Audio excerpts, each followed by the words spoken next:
የባንክ አካውንት አወጣሽ በእኔ ለምታስገቢው ምናምን አለች ማለት ነው። ከዛ እንድትወደኝ ስል ሀቡ ለኔ ትልቅ ነገር ነበረ። እኔ እናትነቷን ማመኗ በራሱ ኦልሬዲ ከአባቴ ጋር ስንገናኝ ያው በአፏ ባትናገርም ያው ማመን ነው አምናለች አባቴን ስታስተዋወቀኝ። ግን ልጄ ብላ ለአፏ የምቀፋት ለመጥራት እኔን ማለት ነው። የአረብ ሀገር ስመጣ ልጄ የዛሬ 17 ዓመት ታስታውሻለሽ ሀቡዬ፣ ስልክ ለመደወል በጣም ከባድ ነው። እሷ ግን ትደውልልኝ ነበር ቀጥታው ማለት ነው በሰዎቹ ስልክ። ከዛም ምን አደረግኩኝ፣ በቃ አንዴ የሆነ ሆኗል መጥቻለሁ፣ አንዳንድ ነገር ማኔጅ እንድታደርግልኝ በራሴ አካውንት አልከፈትኩም በእሷ ነበርና በቃ ማኔጅ ታድርግልኝ ልጄ እንድታይልኝ ምናምን። አሮጊቷ በጣም ስለማትችል አቅም ስለሌላት ልጁን የመያዝ እንድታይልኝ ስል መለማመጥ ጀመርኩኝ። ልጅነቴን አመነች፣ እናትና ልጅ ሆንን ማለት ነው። ከዛን የመጀመሪያው 2 ዓመት ምንም አልመሰለኝም። 2 ዓመቴን ጨርሼ ወደ ሀገር ስገባ ኦልሬዲ ለእኔ ምንም አልተነገረኝም። ለካ እሱ የትንሹ አባት ገብቶ የቤቱን እቃ በሙሉ ሽጦ ጨርሶት አልነገሩኝም። ምንም ነገር እንደተፈጠረ አልነገሩኝም። 2 ዓመቴን ጨርሼ ሰርፕራይዝ ነው ያደረግኳቸው ስሄድ ማለት ነው። ሳልናገር ነው የሄድኩትና ስገባ ባዶ ቤት አገኘው። አሮጊቷ እና ለልጄ ብዙ ነገር እልክ ነበርና ልጄን ስሄድ አላወቅኩትም ሀቡዬ፣ መልኩን ራሱ አላወቅኩትም ነበር። ተቀያይሯል። ሳየው ደነገጥኩኝ፣ አለቀስኩኝ፣ ፍርፍር አልኩኝ።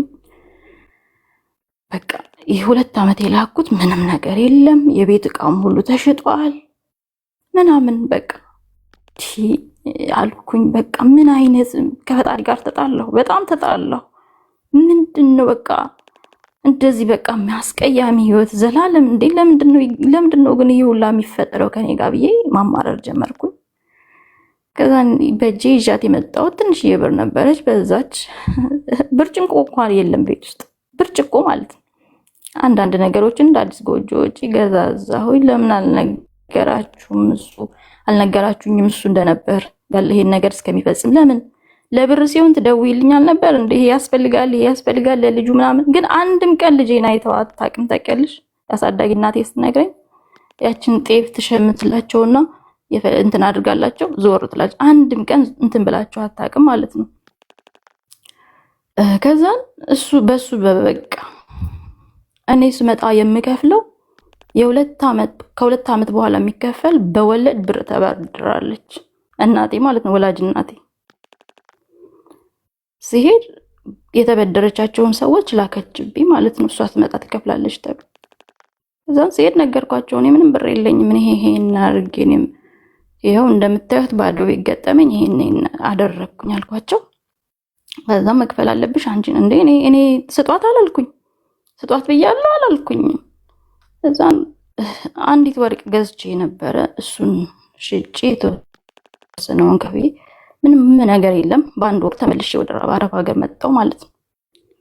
አሁን በራሴ አካውንት ከፍቼ ተመልሼ የልጄ ሁኔታን በጣም እያመመኝ እያሳመመኝ፣ ከዚህ በኋላ ለራሴ መቆም አለብኝ፣ በቃ ልጅነት በቃ ብዬ ላስተካክል ሁሉን ነገር ወስኜ ቆርጬ የተነሳው ማለት ነው። እናቴንም አያታስፈልገኝ። በዚህ መሀል ሳልነግርሽ ሀቡዬ አባቴ ማለት ነው የባለቤቴ እቃ መሸጥ ምናምን ቀላል ነበር። በዚህ መሀል አባቴ ሞቱ ነበር ማለት ነው። ምንም ሳላውቀው ሳይነግሩኝ በድንገተኛ ሞት። አባትሽ ወላጅ አባትሽ ወላጅ አባቴ የመጀመሪያውን 2 ዓመት ሲቆይ ይቅርታ ሞቱ ነበርና እኔ እኮ ለምን አይጠይቀኝም ለምን አይደውልልኝም እላለሁ። ለካሱ እንዴት ጨከነብኝ ብዬ እንደዋወል ነበርና የሆነ ሰዓት መደወል አቆም። ከዛ እናቴን ስጠይቃት አለ ምን ይሆናል ምናምን ነው የምትለኝና አልታመመም፣ ምንም አላለም እና ድንገት ነው የሞተው አሉኝ። እንዴት ሞተ ምናምን። ከኔ ጋር ማለት ነው። የትንሹ አባት እየደወለ ይኸውልህ የምጠጣው እሷ እየላከችልኝ ነው ምናምን ብር ምናምን ብሎት እኔ እንኳን ልክለትም እንኳን ልልክለት ለአይኔም ማየት አልፈልግም። እንኳን ብር ልክለት ለእናቴ ነው የምልከው ብሩን ማለት ነው። ይኸውልህ እኔ እኮ የምጠጥ እሷ እየላከችልኝ ነው እዛ ሆና የላኳትም ጭራሽ የላከኝም እሱ እንደሆነ አስመስሎ ማለት ነው ሲለው ጊዜ አባቴ በጣም ይናደድብኝና ያኮርፈኛል። አኩርፎኝ ልክ 1 ወር ነው የተዘጋጋ ነው ማለት ነው። ምክንያቱን አልነገረኝም። ለካ እሱ እንደዚህ እያለው ነበር። በዛ መሀል ነበር አባቴ ሞተው ማለት ነው። ስመጣ የአባቴ ሞትም አረዱኝ። አንድ አለኝ የሚለው መልካም የሆነ ሰው ለእኔ በቃ አይዞሽ የሚለኝ በቃ በጣም በጣም መልካም የነበረ ሰው ነበር አባቴና በጣም በራሴ በቃ ለምን ይሄ ህይወት በቃ ማማረር ነው ሀቡ፣ ሁሌ ማማረር ነው። ባማረር ቁጥር ደግሞ ይጨምርልኛል። ለዚህ ነው አንዳንድ ጊዜ አታማሩ የሚባለው አይደል? አባቴ ባጣሁት ለምን ደበቅሽኝ ብዬ ከእናቴ ጋር ግብ ግብ ስፈጥር ምን ያደርግልሻል፣ ሰማሽ አልሰማሽ ሆኗል አለች። ያው ለሱ ጥሩ ነገር ስላልነበራት ለኔ ግን ከባድ ነበር። ምክንያቱም አለኝ የምለው ትንሽ ስሜቴን የሚረዳኝ የምተነፍሰው ለሱ ነበር።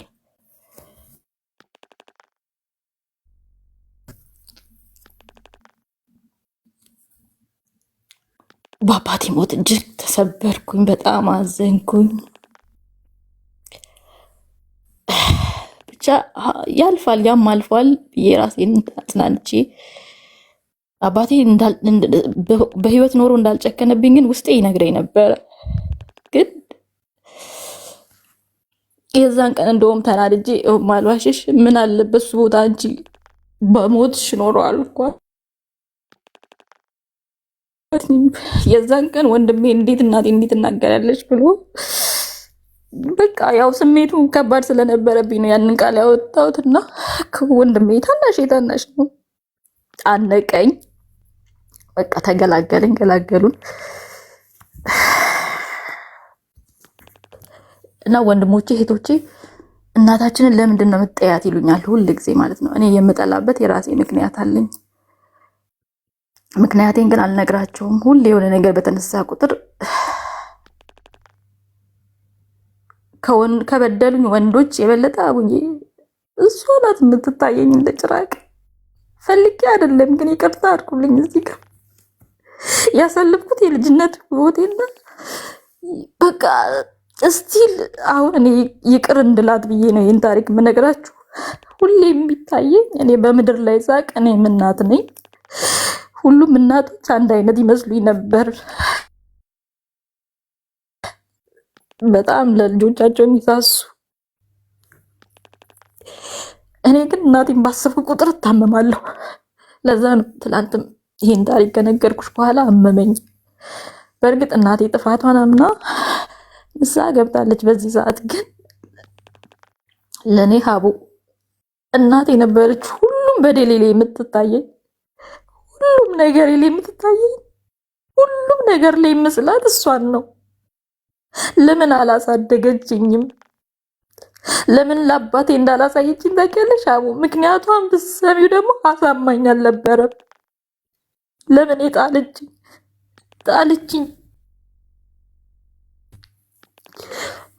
ያው በገጠር እንደምታውቂው እንደማንኛውም ሰው እንትን ምንድነው የሚባለው ይጠለፋል አይደል? አባቴ ለካ ቤተሰቦቹ ጠልፈዋታል ማለት ነው። ያ ነው በቃ የሷ ትልቅ በቃ አባቴ ስለጠለፋት የሱን ልክ ለመወጣት ይውላ። እሺ ከገጠር ጠፍታ መጣ እዚህ ላሳደጉኝ ሰዎች ቤት ነበር የተከራየችውና ሲነግሩኝ ጎረቤቶች ደግሞ ክፎች ናቸው ይነግሩኛል። እንድሞት ትቀጠቅጠኝ ነበር አሉ። እሷ ራሱ ገና የ3 ወር ክርስትና ተነስቼ በንጋታው ነው ከአባቴ ጋር ይዛኝ ጠፍታ የመጣችሁ ማለት ነው። አዲስ አበባ ስትመጣ አባቴ ፈልጎ አስፈልጎ አጣት፣ ራሷን ደብቃ ማለት ነው። እንዳሁኑ ሁሉ ነገር ዘመናዊ አልነበረም። ሀቡዬ ማግኘት አዲስ አበባ ውስጥ ከባድ ነበርና ሰው ሲጠይቅ ለጉዲፈቻ ሰጥታለች ይሉታል። ምን ይሉታል? መጨረሻ ላይ እዛ ያሳደጉኝ ሰዎች ቤት ማለት ነው ለምንድን ነው የምትቀጠቅጫት? የማትፈልጊያት ከሆነ ለእኛ ስጭን ይሏታል ማለት ነው። ወደኋላ ተመለስኩብሽ፣ ትላንት ስለረሳሁት ነው ሀውዬ። እና እኛ ልጃተን ፈጣሪን እያማረርን አንቺ ደግሞ ልጅ ትገያለሽ እዚህ። ካልፈለግሽ ሂጂና ሰው ቤት ሰርተሽ ቢ ልጅቷን ለእኛ ስጭን ሲሏት አግኝቼ ነው ብላ ውርውር ታደርገኝና የዛኑ ቀን ነው ብን ያለችው ጥላኝ ማለት ነው። ሲነግሩኝ ጎረቤቶች ናቸው አሳዳጊዎች። በፍጹም ስለዚህ ታሪክ እንደጠይቅ እድል አይሰጡኝም። በፍጹም መጠየቅ አይቻልም። ልክ እንደ ሀራም ነው የሚጸየፉት ይህን ጥያቄ ማለት ነው። ከዛን እሷ ግን ሄዳ ሰው ቤት አልገባችም። ሌላ ታሪክ ውስጥ ገብታ ነበር እሷ። ሌላ ልጅ ወልዳ፣ ሌላ አግብታ፣ ሌላ ልጅ ወልዳ፣ ያቺ ልጅ ሴት ነበረች እንደኔና ስትሞትባት ያንን ጥቁር ልብስ ለብሳ ገጠር ትሄድና አባቴ ጋር ገጠር ትሄድና ያው ልጅ ሞታ ነው እኮ እርምህን አውጣ ብላ አባቴ በቃ ልጅ ሞታለች ብሎ ነው እርሙን ያወጣው ማለት ነው። እና በዛ ሁኔታ ነው ያሳደጉኝ እነሱ። ለእነሱም ስትሰጠኝ ልጄ ናት ብዬ አልጠይቅም ብላ ቃል ገብታ ነው ምላ ማለት ነው በቤተክርስቲያን። ያ ቃል ስላለባትም ነው ውሻ ውሻ የምታደርገኝ የምታመናጫጭቀኝ።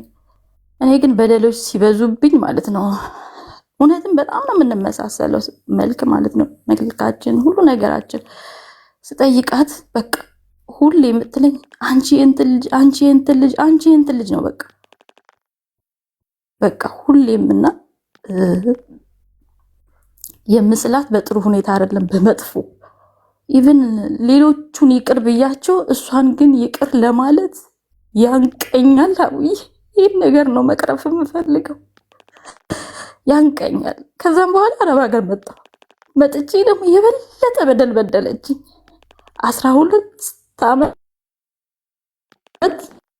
ምንም መያዝ አልቻልኩም። ምንም ነገር መያዝ አልቻልኩም። በዚህ ትላለች፣ በዛ ትላለች፣ በዚህ ትላለች። ህይወት ለልጆቼ ብዬ አባቴ ከሞተ በኋላ ትልቁ ልጄ መጣና አሳዳጊ ጋር አረፈ፣ በአዲስ አበባ ማለት ነው።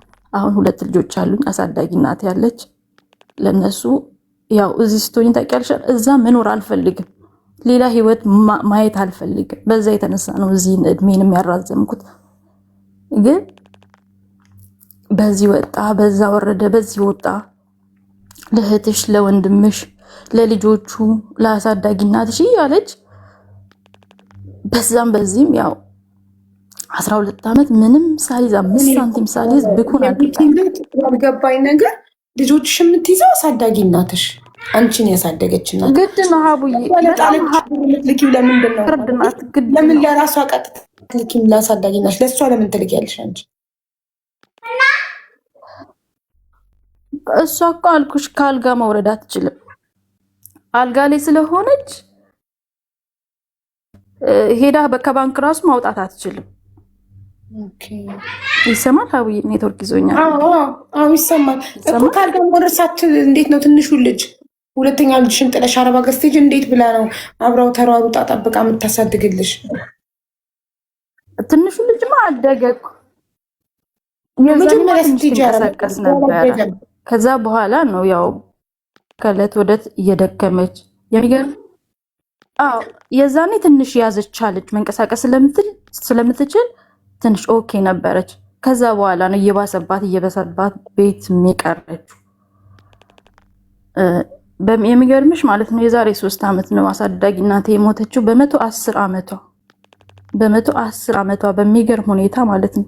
ልጆቼ ሁላ እሷን ጦረዋት ከኔም አልፎ። አሳዳጊ አባቴ 99 ዓመቱን የሞተው፣ አሳዳጊ እናቴ ግን በ110 ዓመቷ ከ10 ዓመት በላይ አልጋ ላይ ቀርታለች።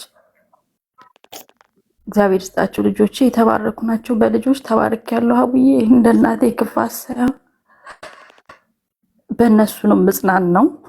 መጽናኛዎቼ ናቸው። ታሪኩ አስቀያሚ ቢሆንም ይሰማል። ማሪ እየሰማንሽ ታሪኩ በመሀል የረሳሁትም ያልነገርኩሽም ነገር ቢኖር ታሪኩ አስቀያሚ ቢሆን ልጆቼ ግን ያው መጽናኛዎቼ ናቸው እና የእናቴ እጅ በልጆቼ ላይ ማሻራ አሳረፈ። ልጆቼ አያታቸውን ይጠላሉ፣ እናቴን ማለት ነው። በጣም አጥብቀው ይጠሏታል። በልጅነታቸው አደረግኩ የምትለው ነገር ውሸት ስለነበረ ስለሚያውቁ ይጠሏታል። ለምሳሌ ማለት አንቺ በገንዘብ ጉዳይ አትደራደርም። ምን አይተው ነው የጠሏት? ምንም አልነግራቸውም ማለት የምልከውን ገንዘብ በትክክል ስለማታደርስላቸው በትክክል ስለማታደርግላቸው ስለሚያውቁ በዛ ይጠሏል። እኔ ደግሞ ያ እንዲሆን አልፈልግም ነበር፣ ግን ሆነ። አሁን ራሱ በቅርቡ ታማ ሲነግረኝ ትልቁ ልጅ ይሄን በቃ ልግባ ብዬ የሆነ ነገር ሳይፈጠር ልግባ ብዬ ስለው የምር ነው የምልሽ ትሙታ እንደውም ተገላገልናል። አልጠበቅኩም ከሱ ይሄን ማለት ነው። አይባልም እንዴት እንደዚህ ትላለህ ብዬ ተቆጣሁት ማለት ነው። እንዴት ምንም ቢሆን እኮ አያትህ ናት። ምንም ሳታውቅ እንደዚህ የሆንክ በሆዴ ማለት ነው። የተፈጠረውን በእኔ ህይወት ያሳለፈችውን ብታቅም ልትል ነው እያልኩ በሆዴ ነው። አንተ በገንዘብ ጉዳይ ብቻ እንደዚህ ጠላት አለህ ብዬ ተቆጣሁት። ምንም እንዳልይዝ ስላደረገችኝ በጣም ይናደዳል ትልቁ ልጅ ሁሉን ነገር ስለሚያውቅ። አሁን ግን እንዴት ነው የሚያውቀው? ያልገባኝ ነገር እንዴት ያውቃል ማለት ነገረው? የሚያውቀው ይኸውልሽ በቃ ለምሳሌ አሁን 10,000 ብር ከላኩኝ ላስቤዛቸው ብዬ በዛን ሰዓት 10,000 ብር ከላኩኝ በ10,000 ብር እንደማትገዛላቸው ያውቃል። ውስን ነገር ወይ ቆጥበው እንዲጠቀሙ ልብስ ከተባሉ ነገር ብቻ እንደምታደርግላቸው በደንብ የእናቴን ባህሪ ያውቃል። በጣም ሰልፊሽ ናት። ለምሳሌ 10,000 ብር ያለው ብለሽ ከዛ በኋላ ለልጅሽ ትነግሪያለሽ ካለች ብለሽ 10,000 ብር ያለው ብለሽ ትነግሪያለሽ። እነግራቸዋለሁ። አዎ በጓደኛዬ 10,000 ብር ሲጠብቁ ስንት ይዛ ትመጣለች? ብር አትነግራቸው የሆነ ነገር ታደርግና በቃ እንትን ትላቸዋለች ማለት ነው። እንትን ደግሞ ነበረ ትንሽ ሱቅ ለአሳዳጊ ናቴ ሰርቼላት ነበር። የቤት ክራይ ነበረ። እነሱ እንደውም ያቺ ናት የጠቀመቻቸው፣ እንዳይራቡ ያደረገቻቸው ያቺ ናት እንጂ ያማ ቢሆን ኖሮ እንደሷማ ክፋት ቢሆን ኖሮ ራብ ላይ ወድቁ ነበር ማለት ነው። ግን ያው በኋላ ላይ በመንገድ ስፋት ፈረሰና ትናሉ እንጂ ከዛ በኋላ ራሳቸውም ነፍስ አወቁ። ለነሱ መላክ ጀመርኩ ማለት ነው። አሁን ልጆቼ አድገዋል፣ እግዚአብሔር ይመስገን። በመሀል ብዙም ያልነገርኩሽ ነገር ይኖራል ብዬ አስባለሁ። ግን ሀውዬ አንቺ ለኔ መደበቂያዬ ነሽ። 2 ዓመት አንቺን ካወቅኩ ጊዜ ጀምሮ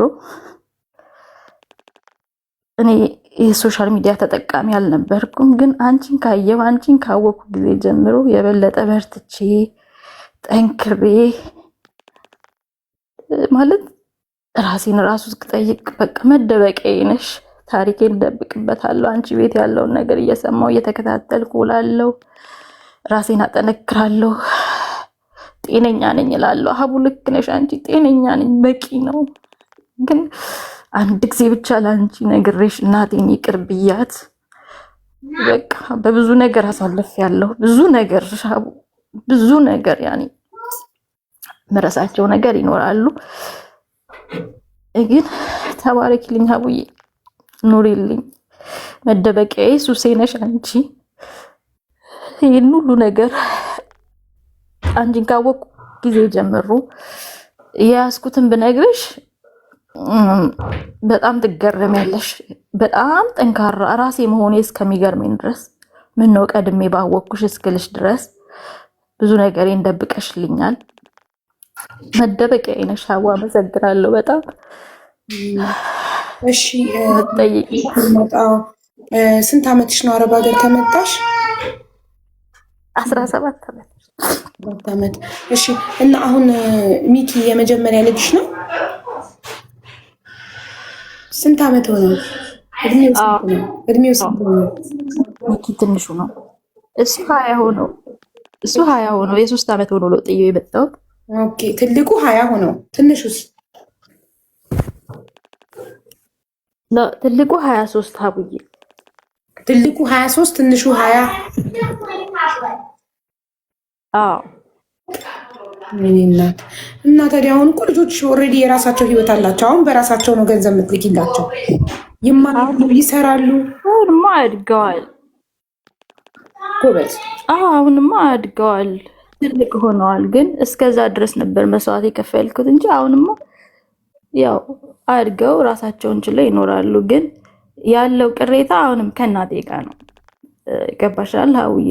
እናቴ ትዳር ያዘ የለም ማለት 20 እና 23 ለወንድ ልጅ ገና ነው ትዳር ለመያዝ። ትዳር አልያዙ ገና ናቸው። አዎ ገና ናቸው። እሺ ትምህርት ጨረሱ?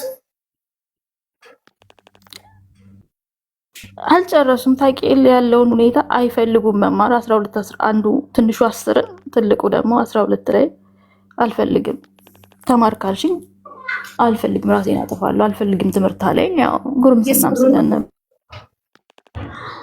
ስራ ይሰራሉ። ይሰራሉ። ከሰሩ ትንሹ አይሰራም፣ ትልቁ ብቻ ነው የሚሰራው። የምንማረው ለመስራት አይደል? 20 ዓመት ትንሹን መስራት አለበት። ኦልሬዲ 18 ዓመት ካለፈው በኋላ አንድ ልጅ እያልኩት ነው። አሁን እየሞካከረ ነው እሱ። እየተቆጣሁትም ብቻቸውን ነው የሚኖሩት ቢያንስ ማለት ነው። አሁን እንኳን ማለት ነው ብቻቸውን ነው የሚኖሩት።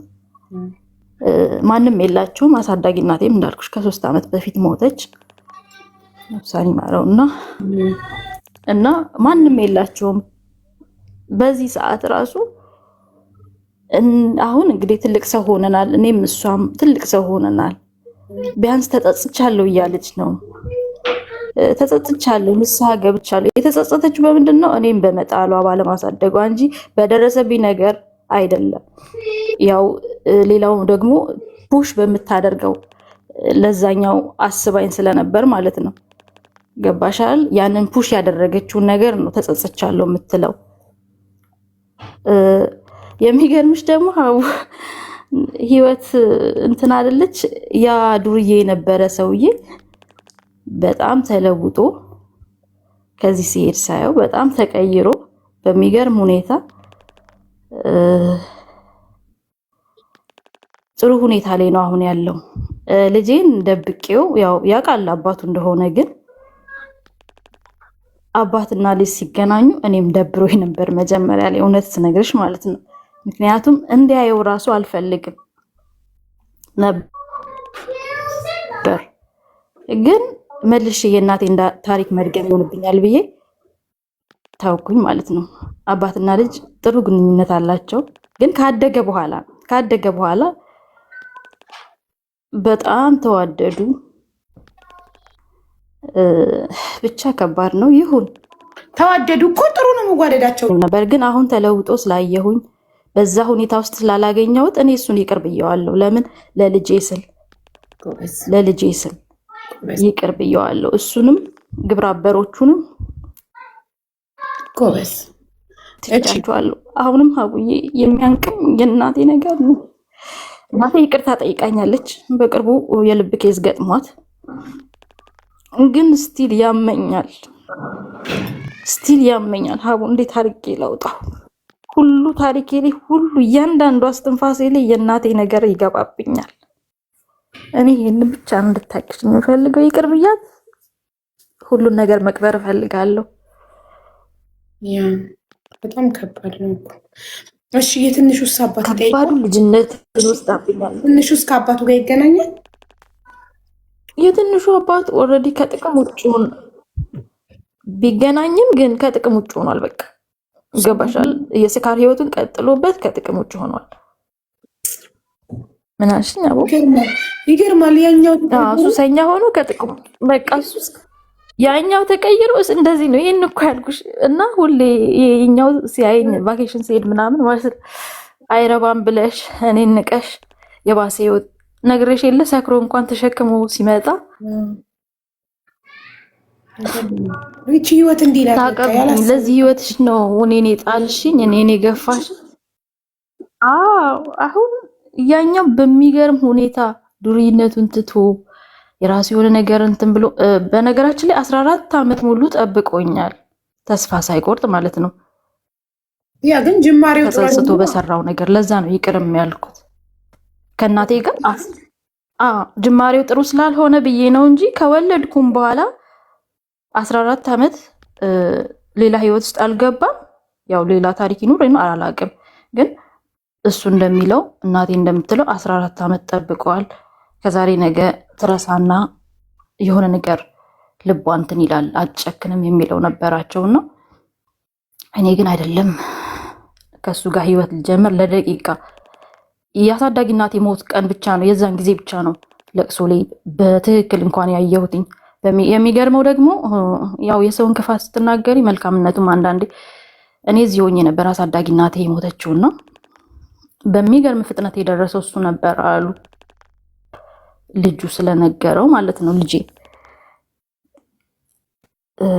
ደርሶ ሁሉን ነገር አስተካክሎ በሚገርም ተአምር በቃ ትልቅ ፕሮግራም አድርጎ የለቅሶ ስነስርዓቷ በደንብ እንዲል እኔ አልደረስኩም። በነጋታው ነው የደረስኩት። የቀብር ስነስርዓቷ እንዲፈጸምልኝ ያደረገ ያንን እያሰብኩኝ ይቅር አልኩት። በቃ ለልጄ ምስል ይቅር አልኩት። ግን ከእናቴ ጋር ያለው ነገር ስቲል ፍሬሽ ነው። ያ በጣም ማለት ቀላል ነገር አይደለም። እንዲህ ዝም ብለሽ በቀላሉ ይቅርታ ልታደርግ የምችው ነገር አይደለም። ግን ይቅር ማለት ለአንቺ ጠቃሚ እንደሆነ አንቺ እንደምትድኝ አንቺ የሰላም ህይወት መቀጠል እንደምትች ሲገባሽ አንቺ እንደሆነች ተጠቃሚ እሷን ይቅር ብትያት ሲገባሽ ይቅር ትያታለሽ። እንደገና አለማወቅ ነው ብለሽ ስታስቢ ብታቅ እውቀት ቢኖራት እንደሚያሳምን ታውቂያለሽ። ደግሞ በዛ ሰዎች የሚነግሩኝ ነው ሕፃን ሆኜ ማለት ነው እድል ነበረኝ፣ በጣም እድል ነበረኝና አሉ ፈረንጆቹላ የምኖርበት አካባቢ ፈረንጆች አይጠፉም፣ የፈረንጆች መስሪያ ቤት ምናምን አለና በቃ ሊያሳድጉኝ በጣም እድሉን አግኝታ ነበር አሉ። ከዛን ምን ብላ ትላለች አሉ እቺማ እዛ ከሄደች እኮ ነገ ትሰለጥንና አባቴ ብላ ትፈልጋለች። አይሻት ይሄ ነገር ራሱ ሲነግሩኝ አትንገሩ ብላቸውም ስለሚነግሩኝ ያ የበለጠ ያሳምን ነገ የተሻለ ህይወት አግኝታ አባቷን ትፈልጋለች የሚል ጭካኔ ስላለባት ያን ለዛ ሳይሆን እዛ መብላት እንኳን ለማይችሉ ሰዎች ሰጠች። ነገ አባቴን ብዬ እንዳልሄድ ድሃ ሆነሽ እንድትቀሪ አባትሽን መቼም እንዳትፈልጊ ምንም እንዳላቅ ምግብ እንዳታልፊ ምግብ ከመናፈቅ እንዳታልፊ ለነጮች ከሰጠችሽ ከተማርሽ ጥሩ ህይወት ከኖረሽ ሀብታም ሆነሽ ነገ ለአባትሽ ትተርፊያለሽ። እና ይሄን ያደረገች ለአባትሽ ካላት ጥላቻ ነው። ገባሽ? ነገ አባቴን ብለሽ ፈልገሽ እሱን እንዳትረጂው ሀብታም ሆነሽ ለአባትሽ እንዳትተርፊ ነው። ኦል ፖይንቷ አባትሽን መበቀል ነው። እና ለዛም ነው እሳት ሞቺ ገባሽ? ሌላም ደግሞ ሁሉም ማስቀምጬ ጠይቄያቸዋለሁ። እኔ ምን አደረግኩኝ? ለምን ይሄን ህይወት ሰጣችሁኝ ብዬ ሁለቱንም ጠይቄያቸዋለሁ። አባቴ በግልጽ እናትሽ እንዲህ ብላኝ ነው እኔ ፈልጌያለሁ። እንደውም አባቴ በጣም ይወዳት ስለነበር ሀቡዬ በጣም ይወዳት ስለነበር እሱ አልነበረም ጠለፋውን ያደረገው፣ ወንድሞቹ ነበሩ። አባቴ የሚያውቀው በሽማግሌ በስነስርዓት እንደሚያገባት ነው። ግን ወንድሞቹ ወንድማችን አፍቅሮ እንዴት እምቢ ይባላል የሚለውን አስበው የነሱ ጥፋት ነው እንጂ አባቴ ጥፋት አለበት። አባቴ በሚገርምሽ ሁኔታ እናቴን ሲያጣ ቀጥታ ቤተሰብ አግባ እንዳይለው ወደ ውትድርና ነበር የገባው። እሷ ግን እዚህ እኔን ሰርቃ መታ አዲስ አበባ መታ እኔንም አላሳደገችኝም። ሌላ ታሪክ ሌላ እንትን ነበር፣ ሌላ ልጅ ነው የወለደችው። እሱ ግን ከውትድርና ሲመለስ ነው ቤተሰብ ጨቅጭቆት በግድ ያገባው ማለት ነው። ሌላ ታሪክ የጀመረው ያው ህይወት ስለሚቀጥል ማለት ነው። የእናቴ እንትን ይበዛብኛል በቃ። ግን ሁልጊዜም የሰው ልጅ ከባሰው የተሻለውን ነው አይደል የሚመርጠው። ከባሰ ባሰ በጣም ከባሰው የባሰው ከባሰው ደግሞ ትንሽ የተሻለው ይሻላል። የሚሻለው አንቺ ለእናትሽ ይቅርታ ብታደርጊ ለእሷ ብለሽ አይደለም፣ ውስጥሽ እንዳትቀመጥ ከዚህ በላይ አይሽ። አሁን 36 ዓመትሽ ነው አይደል? በ13 ዓመትሽ ነው የመጀመሪያ ልጅሽን የወለድሽው። አሁን እሱ 23 ዓመቱ ነው። ስለዚህ 13 ሲደመር 23 36። ስለዚህ በ36 ዓመትሽ ፍቅርን እስካሁን ድረስ ፍቅር አላጣጣምሽም። የፍቅር ህይወት የለሽም። ሁለቱም ያው አንዱን ተደፍረሽ አንዱን ደግሞ ሳትፈልጊ ነው እሱ ባደረገው ነገር ነው እንጂ አንቺ ፈልገሽ አይደለም። ላይክ ፈልገሽ ፍቅር ይዞሽ ትዳር መስርተሽ ፕላን አድርገሽ እርግዝናን አጣጥመሽ ደስ ብሎሽ በጉጉት ልጅ ጠብቀሽ ምናምን ፈልገሽ አይደለም። ምንም አይነት የፍቅር ህይወት አላሳለፍሽም እስካሁን ድረስ። ገና ህይወትን አላጣጣምሽም። ሴት ልጅ ህይወትን እያጣጣመች ነው የሚባለው። የምትፈልገውን ያፈቀረችውን ሰው አግብታ ስትኖር ነው። በራሷ ምርጫ እሷ የመረጠችውን ሰው አግብታ ስትኖር ነው ደስተኛ ህይወት የምትኖረው። ስለዚህ አንቺ እስካሁን ህይወትሽን አልኖርሽም። ህይወትሽን ለልጆችሽ መስዋዕትነት አድርገሻል። አሁን ደግሞ ልጆች 23 እና 20 በቃ ኦልሬዲ ሙሉ ሰው ሆነዋል፣ ትልቅ ሰው ሆነዋል። አሁን ለራስሽ የምትኖሪበት ሰዓት ነው። ለራስሽ ለመኖር ደግሞ ደስተኛ ሆነሽ የምትኖሪ መጀመሪያ እናትሽን ይቅርታ ማለት ነው የምትጀምሪው። ቢሆን ኖሮ ጥሩ ነበር። እሷ ብታሳድግሽ ኖሮ ብታቅ ኖሮ፣ ግን አላወቀችም፣ አላደረገችም። ስለዚህ አንቺ ከእሷ ተሻይና ይቅርታ ይታለሽ። ካለበለዚያ መቼም ውስጥሽ ሰ ብዬ የምችል አይመስለኝም። እሞክራለሁ አደርገዋለሁ ብዬ ግን ይከብደኛል። ነገርኩሽ። አሁንም እገዛሽ ነው የምፈልገው። ለዚህ ነው እንዲወጣልኝ። ለምን በየስትንፋሴ ያለች ነው የሚመስለኝ ማለት ነው። በአንድ ጊዜ እኮ አይደለም፣ በአንድ ቀን ምክር እኮ አይደለም። ቴራፒ ያስፈልግሻል። ኤቭሪዴይ እኮ አሁን ነግሬሻለሁ። ለምን እንደዚህ አሁን እኮ ይህን ታሪክ እንደነግርሽ የተገደድኩት እሷ ኦልሬዲ በልብ ኬዝ ትንሽ ተሽሏታል። አሁን ለውጥ አላት። ግን እሷ ቀድማ ይቅርታ ጠይቃኛለች። በአፌ እሺ ብያታለሁ። እሺ ችግር የለም ልሄድ ሁላ ነበረ፣ ግን የሆነ ጉዳይ ገጥሞኝ ሳልሄድ ቀረው። እሷም ደህና ናት ሲሉኝ እሺ በቃ ትንሽ አንድ ፊቱን የሆነ በቃ ለመጨረሻ ጊዜ መግባት ነው የምፈልገው። በቃኝ፣ ስደትን በቃኝ፣ ሀቡ ደከመኝ፣ እስከ መቼ ብዬ እንትን አልኩኝ። አሁን ራሴን መምራት ስለምችል ለሁሉም ነገር ሬዲ ስለሆንኩኝ እግዚአብሔር ይመስገን።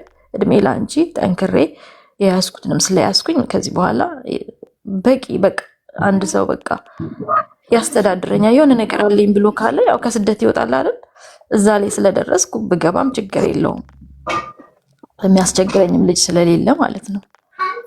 ግን አንዴ እንደምንም አውጥቼ ይቅር ልበላትና የተሻለ ነገር ማሰብ። ለምሳሌ አንድን ሰው ይቅር ለማድረግ ይቅር ለማለት የበደለንን ሰው የሚጠቅመን ነገር ምንድነው? የሆነ ጥሩ ፓርቱን ማሰብ። ያን ጥሩ ፓርት እኮ የላትም፣ ምንም ጥሩ ፓርቲ የላትም። ምንም በየትኛው ልበልሽ፣ የስደት ህይወቴንም ጨለማ አድርጋብኛለች። አቡ ልጅነቴንም ጨለማ አድርጋብኛለች። የትኛውን የቱ ጋር ያለው? እኔ ደግሞ አንድ ጥሩ ፓርቷ የትኛው አንቺ በህይወትሽ የምትወጁ ነገር ምንድን ነው? በጣም የምትወጁ የምትኖሪለት ልጆቼ ናቸው። ልጆችሽን እሷ ባትወልድሽ አንቺ ተወልጃቸው ነበር? እሱማ ነው፣ ግን አላስወረደችሽም፣ ወለደችሽ። አዎ አላሳደገችሽም፣ ጥላሻለች። ግን ወደዚህ ምድር እንድትመጪ ፈቅዳልሻለች። ሆዷ ውስጥ እያለሽ ብታስወርድሽ ኖሮ ወደዚህ ምድር አትመጭም ነበር። እሱ ደግሞ ያላደረገችው እኮ አቡዬ በዛን ሰዓት በገጠር ሁኔታ ስለነበረች ነው እንጂ እድሉን ብታገኝ አታደርገውም። ታደርገው ነበር፣ ይሻሌ ነበረ ከዛ መራራ ህይወት። እሷን ይቅር ላለ ማለት በጣም ለራስሽ ምክንያት ስትሰጪው ነው እንጂ አልጠየቅሻትም። ይሄን ለምን አላስወረድሽኝም ብለሽ አልጠየቅሻትም። አሁን ነው እኔ ሀሳቡን ራሱ ያመጣሁልሽ። ይሄ ሀሳብ ከዚህ በፊት አንቺ አይምሮ ውስጥ መጥቶ አያውቅም አይደል? መውለዷ አንቺን መውለዷ ምን ሆዷ ውስጥ እያሉ አላስወረደችም የሚለው ሀሳብ አልመጣልሽም ነበረ። ስለዚህ አልጠየቅሻትም። ግን በጣም ስለምትቀያት ለእሷ ይቅርታ ላለማድረግ ምክንያት እየፈለግሽ ስለሆነ አይ እድሉን ብታገኝማ ታስወርደኝ ነበራች። አልጠየቅሻትም። እድሉን የነበራትም ይሆናል፣ ግን በቃ አላስወረደችሽም። 9 ወር ተሸከመችሽና አምጣ ወለደች። ከዛ ጣለች፣ አላሳደገች። ያ ግን እሷ ባትወልድሽ ኖሮ ወደዚህ ምድር ባታመጣሽ ኖሮ አንቺ እነዚህን የምትወጃቸው የምትሳሽላቸውን የምትኖሪላቸውን ልጆች መውለዳችን ነበር ባትመጭ ወደዚህ ምድር። እና አትሊስት ወደዚህ ምድር የሚያውቅ ሰው ጥሩ ይሆናል፣ ብልጥ ሰው ጥሩ ይሆናል አይደለ? ብልጥ ብትሆን ብታውቅ ብትማር ስማርት ብትሆን ጥሩ እናት ትሆን ነበር። አለማወቋ ነው ሁለተኛ ሌላ ደግሞ ጥሩ ጎና አባትሽን አገናኘች። አባትሽን ባታገናኝሽ ኖሮ ያችን ትንሽ ጊዜም ቢሆን 2 ዓመትም ቢሆን የአባት ፍቅር ባታገኝስ፣ አባትሽን ጭራሽ ባታውቂውስ ነው። አሁን ስለ አባትሽ ጥሩ ትዝታ አለሽ አይደል? በመሞቱ በጣም ታዝኛለሽ አይደል? ሳታገናኝሽ በነገራችን ላይ እሷ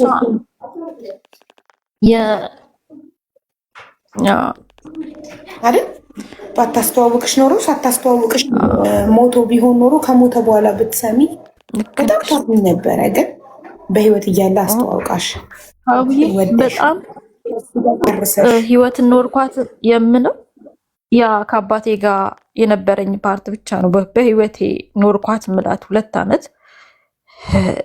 ከአባቴ ጋር ይኖርኩ። አባትሽ ቤት የኖርሽው 2 ዓመት ነው።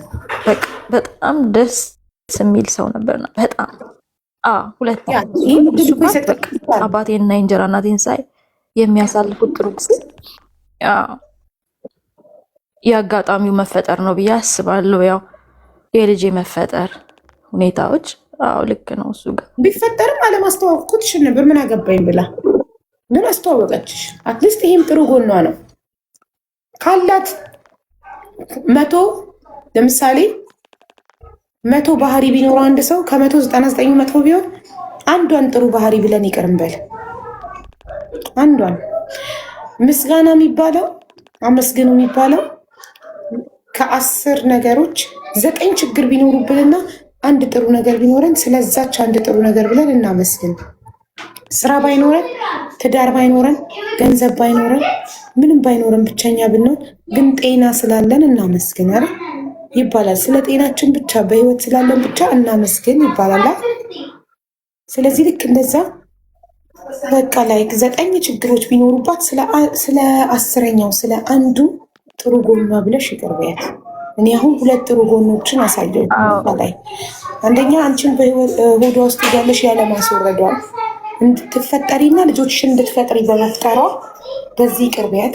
ሁለተኛ አባትሽን በማስተዋወቋና የአባትነት ፍቅር ለ2 ዓመትም ቢሆን እንድታገኝ እድል ስላገኘሽ መልካሙን አባትሽን ስለሱ ጥሩ ትዝታ ውስጥሽ እንዲኖር እድል ስለሰጠችሽ እሷ ባታስተዋውቅሽ ማንም አያውቀውም፣ አታውቂም። ስለዚህ ስለዛም አመስግኛት ስለዛ ብለሽ